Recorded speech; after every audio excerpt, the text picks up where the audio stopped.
it's, it's not a question of me being hesitant to come out to a conference or to speak out, but the problem is that a regulator wearing a or functioning as a quasi-judicial authority is always a little worried about the fact that any statement he or she makes may very well one day be quoted at her or at him in his commission as a court of law. So that is the reason that we generally avoid, making public statements, etc. But otherwise, it's been a pleasure being with you. It was a pleasure to hear everybody else. Thank you very much.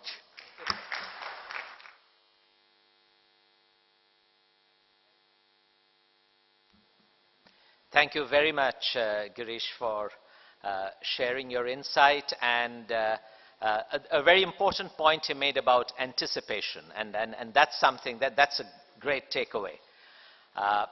Now we have the next visionary address by Herr Franz Josef Schaffhausen. Have I got your name right? Thank you, Franz Josef. If you could please address us now.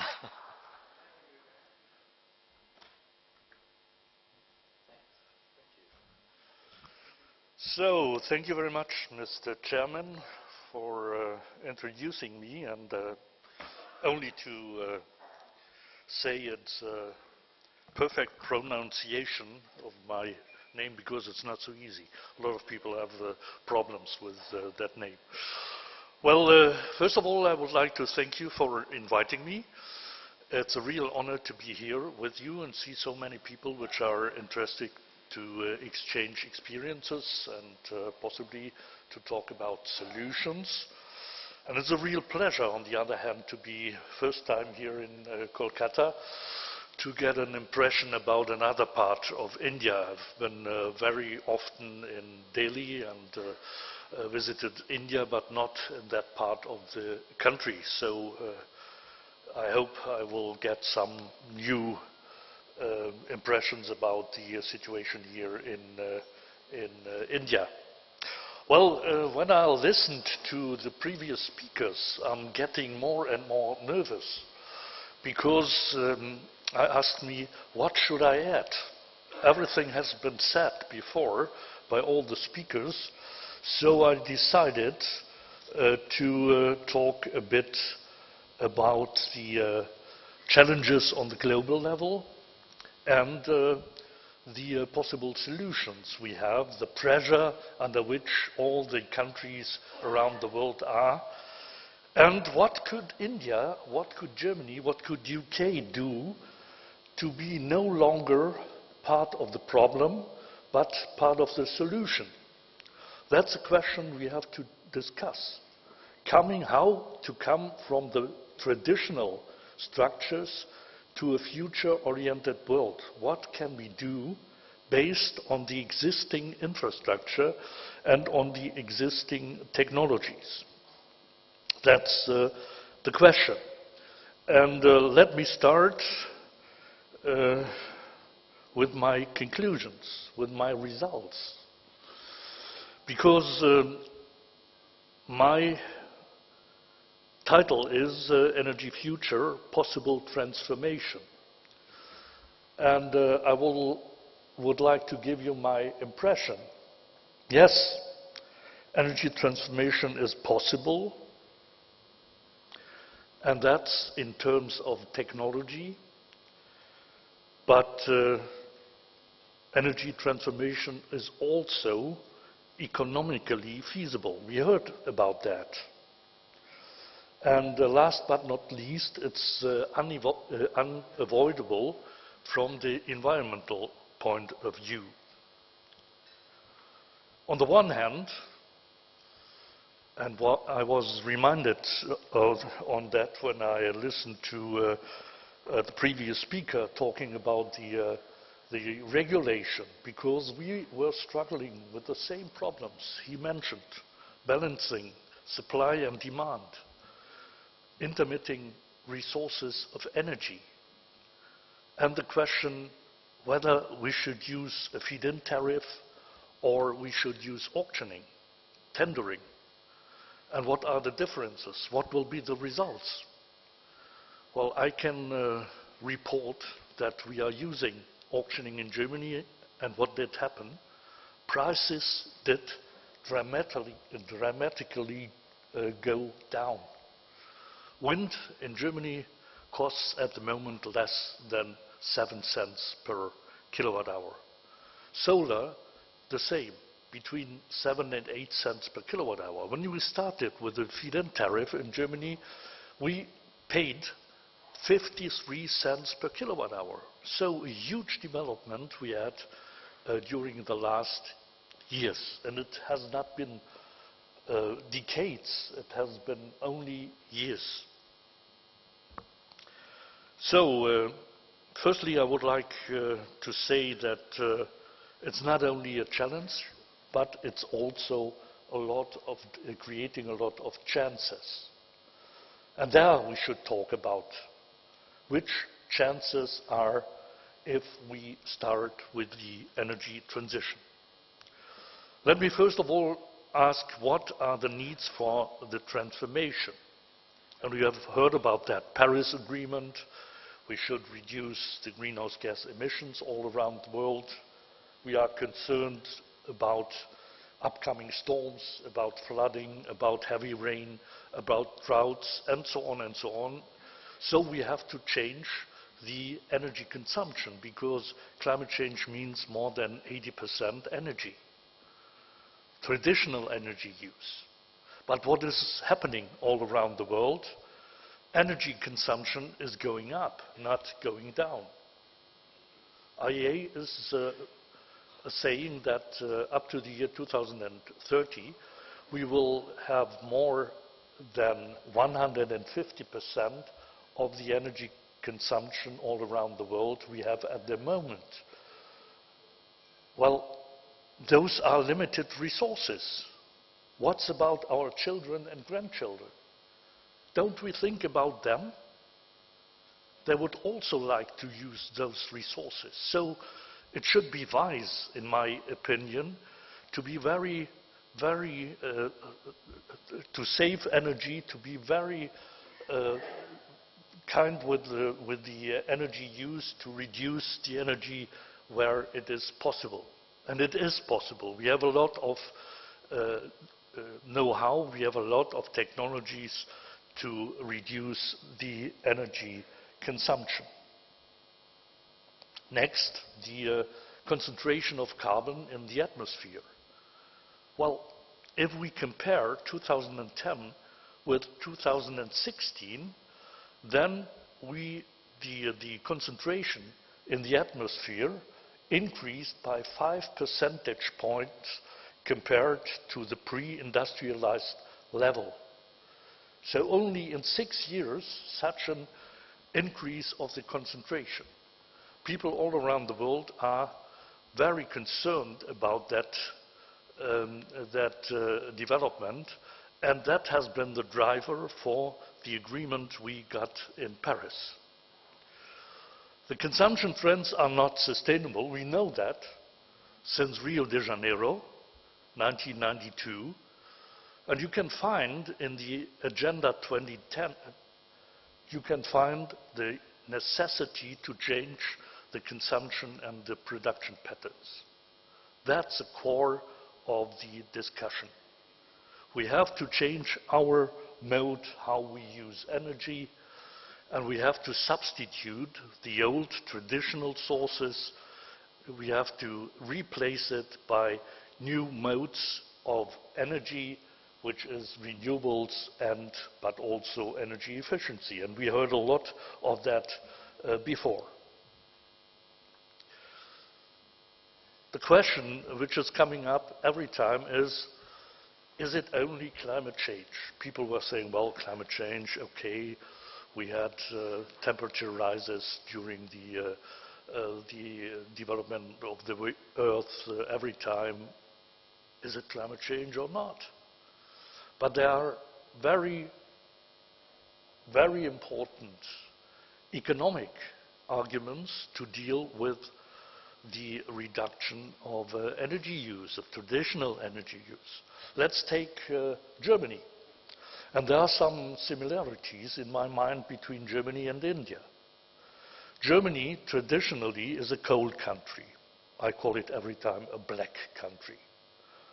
We used coal, especially hard coal and lignite. And at the moment, the power generation is dominated by coal. More than 40% of the power generation in Germany at the moment is coming from hard coal and lignite. But on the other hand, during the last years, we had an increase of renewables in the energy generation. Power generation in Germany means at the moment more than 40% coal, and 1/3 is renewables, is sun, is wind, is biomass, is hydro, is geothermal energy. Everything is used in Germany. On the other hand, Germany is very limited in resources. We do not have a lot of resources in Germany, so energy has to be imported. 70% of the energy is coming from outside. And the question we are posing in Germany is, should we transfer welfare from Germany to energy exporters, or shouldn't we keep the welfare inside Germany to use it for the change of the energy system? Infrastructure, energy saving, renewables, load management, and all the things which have been mentioned before. Next, the welfare in Germany is based on the brain of our engineers. Because we do not have resources, and therefore we have to be at the forefront of the technology development. Technological development is key for Germany, otherwise we will not be able to keep our welfare inside the country. So we have to know, we have to create a vision what will happen in the future. Our engineers are working on the future. New technologies, new infrastructure, new products, new services. That's key for German society and German economy. Well, there's another problem we are faced with in Germany, and that's not similar to India. We are in the center of Europe, and that means that all the lines are going through Germany. Power lines, the gas pipelines are going through Germany, so our neighbors are questioning at the moment what's going on in Germany. They would like to phase out nuclear. Yes, by the end of 2022 we will not have nuclear power in Germany. And now they decided to phase out as well fossil fuels. What's going on in Germany? That's the reason what I mentioned before. We are trying to developing the future. So what is the mode to deal with that? We have 3 steps. First of all, very ambitious targets. Secondly, packages of policies and measures to remove the barriers and the hurdles. And thirdly, a transparent monitoring scheme to judge whether we are on track or not. And we do not have only targets on greenhouse gas emissions, but also on energy efficiency, on renewables, power and the other energies, and on technologies. CHP, for instance, combined heat and power production, transport, the building sector. Everywhere you will find very ambitious targets, and they are structured. Not a far-reaching target, 2050, because that's very easy for a politician to have such a far-reaching target, because he knows that he would never be in charge when that year will come. We have structured targets, 2020, 30 and 40, to be able to judge the development against those targets. Policies and measures. And those are not only economic incentives, but also command and control. And what is very important in my mind, very often forgotten, is the so-called soft measures, information and education. That's very important to deal with information and education. I mentioned that renewables cover more than 30% of the power consumption in Germany. On the other hand, we are in a process of decoupling the growth of GDP and energy consumption. So it's not true what the experts all around the world are saying. We need economic growth, and that means we need energy. There is the opportunity to decouple economic growth from energy consumption. What does that mean for energy policy? We have three central goals. Firstly, energy security. That's very important for an industrialized country. Affordability of the prices of energy, and last but not least, environmental and climate protection. That's our three overarching targets. What has been said by A.J. Matur is right. We are thinking about how to decline the role of the fossil fuels, which mean coal, oil, and gas at the end. That is a long-lasting process. Decarbonization was mentioned before. At the same time, we would like to ramp up the renewables and drive down the consumption of energy through energy efficiency measures, energy saving, and so on and so on.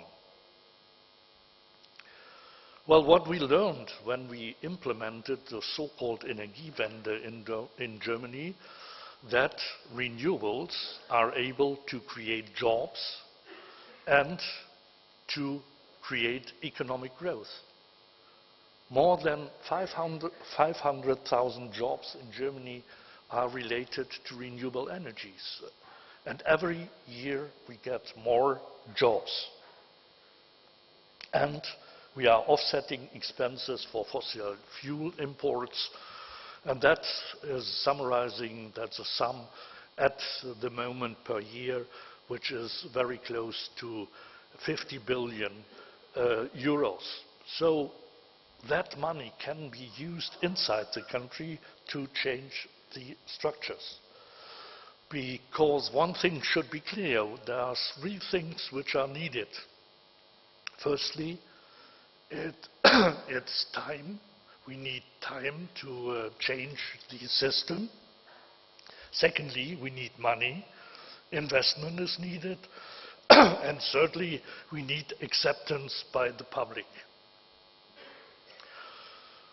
It's not only a top-down approach, but also a bottom-up approach in Germany, because we have a lot of so-called cooperatives, where citizens, where small villages are working together to create their own energy system. So, at the end, that should be a kind of a step-by-step process, and that process will guide us to the replacement of traditional energy sources by renewables and energy efficiency. Sorry. That will lead us to more decentralized energy structure and power system, and an intense coupling between supply and demand. We call that sector coupling or integration of the different sectors. And the idea is to create synergies between the different sectors, between the different actors, between the different mode of using energy. Use of information and communication technology is very important. And what has been mentioned before, storages. Storages to balance the intermitting energy generation by renewables. And that's not only to use solar to pump water up, but in Germany we are working on so-called power to heat, power to gas, and power to liquid. Using surplus of power in Germany to generate hydrogen.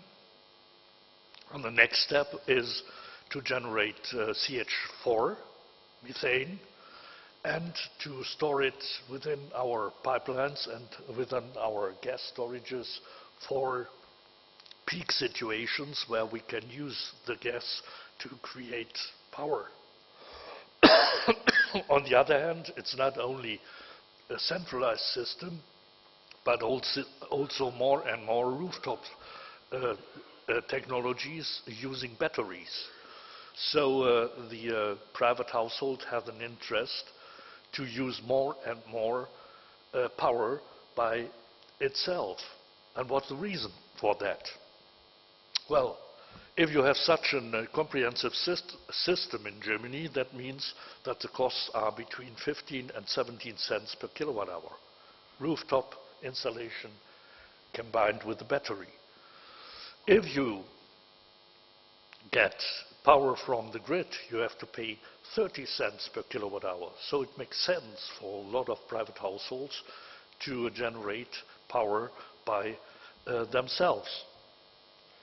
So I think the process is developing, and that there are changes and that there are economic incentives.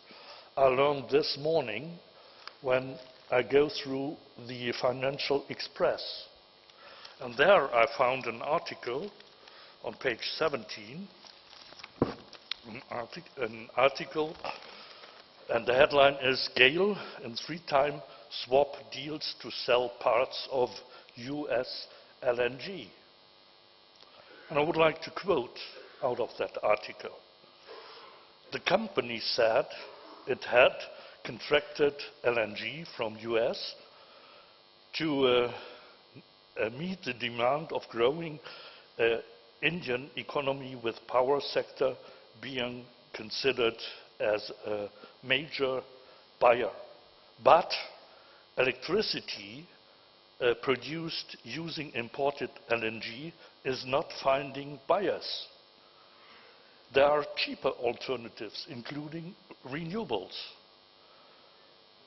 That should show that the process of transition is going on here in India, and that's not only in India, but also in other countries. I visited during that year Chile. Chile is thinking about an energy transition, using more renewables, using more wind in the north, and using more wind in the south, and solar in the north. Kazakhstan, I've been at the Expo 2017. Kazakhstan, an old oil-producing country, is now thinking about energy transition.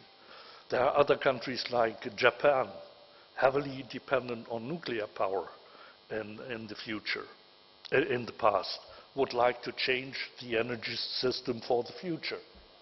So there are several countries all around the world which are thinking about inventing the world new.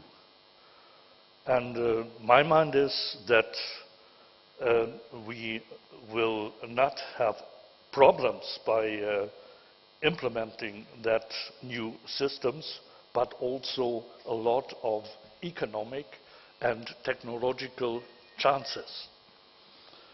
Let me end with the remark that the decision by US President Trump to step out of the Paris Agreement should not be an excuse for us not to deal with the reduction of greenhouse gases. I'm of the feeling that we know better, that inventing the future is not only a challenge, but there are huge chances. Thank you very much.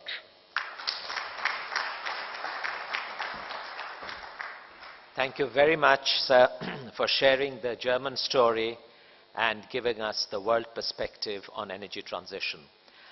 We are slightly running late, so may I now request Professor Mohsen Asadi and Professor Sudipto De to make a very quick presentation on this initiative of the academia-industry partnership with Bengal Chamber for a publication which we would like to come up with. Please.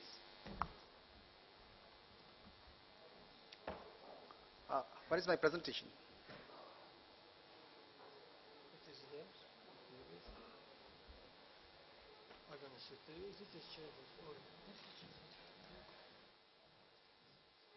Great opportunity for me that in presence of the national leaders of India, of energy sector, and some of the very prominent personalities worldwide, I can just share a small concept we have started, to work with Bengal Chamber.